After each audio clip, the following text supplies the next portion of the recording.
Sesión 709. La actividad más rápida que la luz y la consciencia que viaja. Las probabilidades y la historia. ¿Cómo volverse consciente de la realidad desconocida? Todo lo que es patente de forma tridimensional tiene una fuente interior, a partir de la cual surge su apariencia. Y repito, hay cosas aquí difíciles de explicar, pero no porque Ruburt no tenga el vocabulario, sino porque el lenguaje en forma de series de palabras realiza un empaquetado previo de ideas dentro de ciertos patrones, y salirse del empaquetado puede ser toda una tarea. No obstante, intentaremos hacer todo lo que podamos. La célula, tal y como la entendéis, no es más que la cara tridimensional de sí misma. La idea de los taquiones, tal y como ahora se entienden, es básicamente legítima, aunque está muy distorsionada. Antes de que una célula pueda aparecer físicamente, hay perturbaciones en el punto en que la célula se va a mostrar más tarde. Esas perturbaciones surgen como resultado de un ralentizado en los efectos previos de una actividad más rápida que la luz, y conllevan el surgimiento de una energía en vuestro sistema de espacio y tiempo que puede ser usada de forma efectiva para formar el patrón celular. El propio proceso de ralentizar, en sí mismo, ayuda a congelar la actividad, para así dar una forma. Cuando muere una célula tiene lugar el proceso inverso. La muerte es la salida de esa energía de la forma celular, su liberación, y esta liberación en sí misma desencadena ciertas etapas de aceleración. Existe lo que podría llamarse un residuo o energía residual que cubre a la célula, que permanece dentro del sistema. Nada de esto puede ser verificado desde dentro del sistema, es decir, ni la actividad inicial más rápida que la luz, ni el ralentizado posterior. Un comportamiento así, más rápido que la luz, ayuda pues a formar la base del universo físico. Esta característica es un atributo de las unidades de consciencia, que ya se han ralentizado hasta cierto punto cuando forman las unidades de energía electromagnética. Mientras la consciencia opera a través de las estructuras del cuerpo, las consciencias como las vuestras se focalizan ampliamente en la orientación tridimensional. En estados fuera del cuerpo, no obstante, la consciencia puede viajar más rápido que la luz, y a menudo, de hecho, de forma instantánea. Esto sucede frecuentemente en estado de sueño, aunque tal realización puede conseguirse en diversos estados alterados de consciencia. En tales ocasiones, la consciencia simplemente se coloca a sí misma en una relación diferente con el tiempo y el espacio, y entonces el cuerpo físico no puede seguirla. Alterando su propia relación con el universo físico es como la consciencia puede entender mejor sus propias propiedades y atisbar desde otro punto de vista ventajoso ese universo físico, que será considerado bajo una luz diferente. Operando fuera del cuerpo, la consciencia puede percibir mejor las propiedades de la materia. Ella no puede experimentar la materia, sin embargo, de la misma manera en que lo hace cuando está físicamente orientada. Desde vuestro punto de vista ordinario, la consciencia que viaja está desenfocada, deja de estar encerrada en las coordenadas físicas de la manera establecida. El así llamado mundo interior puede ser al menos teóricamente explorado, sin embargo, de tal modo. La consciencia se desbloquea a sí misma de sus coordenadas usuales durante un rato. Cuando esto sucede, el viajero fuera del cuerpo no está simplemente fuera de su forma corporal. La persona sale del contexto usual. Incluso si un individuo deja el cuerpo y vagabundea por la habitación, aunque solo sea unos pocos metros más allá del cuerpo, hay alteraciones. La relación de la consciencia con la habitación es diferente. La relación del individuo con el tiempo y el espacio se ha alterado. El tiempo fuera del cuerpo es tiempo libre según vuestros estándares. No envejecéis, por ejemplo, aunque este efecto varía según ciertos principios que mencionaré más tarde. Una consciencia así, que viaja, puede viajar dentro de la realidad física aunque no tenga una comunicación usual con ese sistema, aún puede estar en relación con él. Desde ese punto de vista, la materia misma puede que se le muestre de forma diferente a la ordinaria. Por otra parte, una consciencia fuera del cuerpo también podría entrar en otras realidades sintonizadas físicamente, aquellas que operan en frecuencias diferentes a la vuestra. La naturaleza básicamente independiente de la consciencia permite que se dé un desenganche o desenmarañamiento así. La consciencia del cuerpo mantiene su propio equilibrio y actúa de cierto modo como una estación de mantenimiento. Cualquier comentario sobre la realidad desconocida debe necesariamente involucrar ciertas hipótesis, normalmente desechadas, sobre las características de la propia consciencia. El mundo tal y como lo conocéis es el resultado de un complejo conjunto de códigos, cada cual encajado en otro, y siendo cada código, en esos términos, dependiente de los demás. Vuestro universo, percibido de forma tan precisa, deriva pues en todas sus partes de patrones codificados, y cada uno encaja perfectamente en el siguiente. Si alteras uno de ellos, entonces hasta cierto punto sales de ese contexto. Cualquier evento de cualquier tipo que no se interseque directamente, inmaculadamente, con vuestro continuo espacio-tiempo, no sucede, en vuestros términos, sino que se disipa. Se vuelve probable en vuestro sistema, pero busca su propio nivel, y se actualiza al encajar en alguna otra realidad cuya secuencia codificada se ajuste a la suya. Cuando la consciencia deja el cuerpo, por tanto, altera algunas de sus coordenadas. En ese momento tienen lugar diversos asuntos que tienen que ver con la naturaleza de la percepción, y que más tarde serán comentados un poco. La consciencia está equipada para focalizar su energía principal, al menos en vuestros términos, generalmente en el cuerpo, o para apartarse de él en diversas cantidades de tiempo. Teóricamente, vuestra consciencia humana puede tomar muchas carreteras diferentes mientras aún mantiene su base física. En tiempos históricos del muy lejano pasado, fueron experimentados diferentes tipos de orientación. Vuestra propia experiencia actual puede dar pistas y claves sobre tales otras culturas, pues esas capacidades están dentro del marco natural, ahora, aunque estén subdesarrolladas. En uno u otro grado, por tanto, todos los potenciales de la especie están ahora latentes dentro de cada individuo. A menudo surgen a la superficie mediante eventos que pueden parecer estrafalarios. La realidad desconocida es desconocida solo porque no habéis ido a buscar sus aspectos en vosotros mismos. Se os ha enseñado a prestar atención exclusivamente a vuestro comportamiento externo. Así pues, de forma privada, se os escapa gran parte de vuestra vida interior. A menudo estructuráis vuestra vida de acuerdo a ese patrón exterior de eventos. Pero estos, aunque sean importantes, son el resultado de vuestro propio mundo interior de actividad.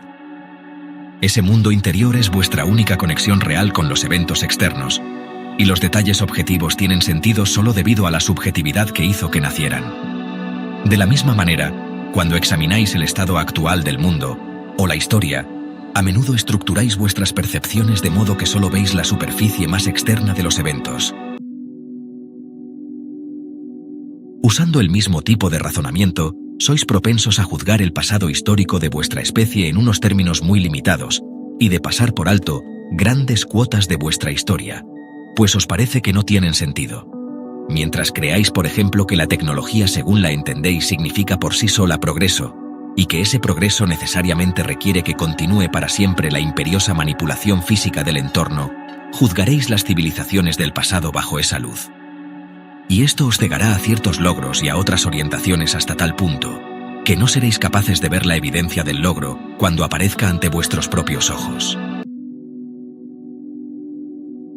No habéis trabajado con el poder del pensamiento o del sentimiento, sino solo con sus efectos físicos. Por tanto, para vosotros solo son obvios los eventos físicos materializados. No aceptáis como reales vuestros sueños, por ejemplo, sino que normalmente los consideráis fantasías, imaginativos sucesos. Hasta muy recientemente, creíais en general que toda información llegaba al cuerpo a través de los sentidos externos, e ignorabais toda evidencia que apuntara a lo contrario. Era imposible imaginar civilizaciones que se basaran en datos que fueran recibidos mentalmente, aceptados conscientemente y usados de forma creativa. Bajo tales circunstancias, los científicos difícilmente podrían explorar la precognición en las células. De entrada creerían que no existe tal cosa. El propio cuerpo humano tiene potenciales ilimitados y grandes variaciones que permiten diferentes tipos de orientación. Los hombres probables, desde vuestro punto de vista, representan hombres alternativos, versiones alternativas de la especie. Lo mismo se aplica individualmente. En estados fuera del cuerpo, mucha gente se ha encontrado con yoes probables y realidades probables. También han viajado al pasado y al futuro, tal y como los concebís. La psique privada contiene dentro de sí misma conocimiento de sus propias probabilidades y contiene un espejo en el cual puede al menos ser atisbada la experiencia de la especie. Estáis acostumbrados a un tipo particular de orientación, a usar vuestra consciencia de una manera en particular, pero para poder estudiar la realidad desconocida, debéis tratar de ver qué más puede hacer vuestra consciencia. Esto en realidad significa que debéis aprender a recuperar el verdadero sentimiento de vosotros mismos. Hay dos vías principales para intentar investigar la naturaleza de la realidad: un método exterior y otro interior. Los métodos pueden ser usados conjuntamente, por supuesto, y desde vuestro punto de vista ventajoso, podría hacerse con la mayor eficiencia. Estáis bien familiarizados con el método externo, que implica estudiar el universo objetivo y recolectar hechos sobre los cuales se realizan ciertas deducciones. En este libro, por tanto, vamos a enfatizar las vías interiores de alcanzar no tanto hechos, como sí conocimiento y sabiduría. Los hechos pueden daros o no daros sabiduría. Ellos incluso pueden, si son servilmente seguidos, apartaros del auténtico conocimiento.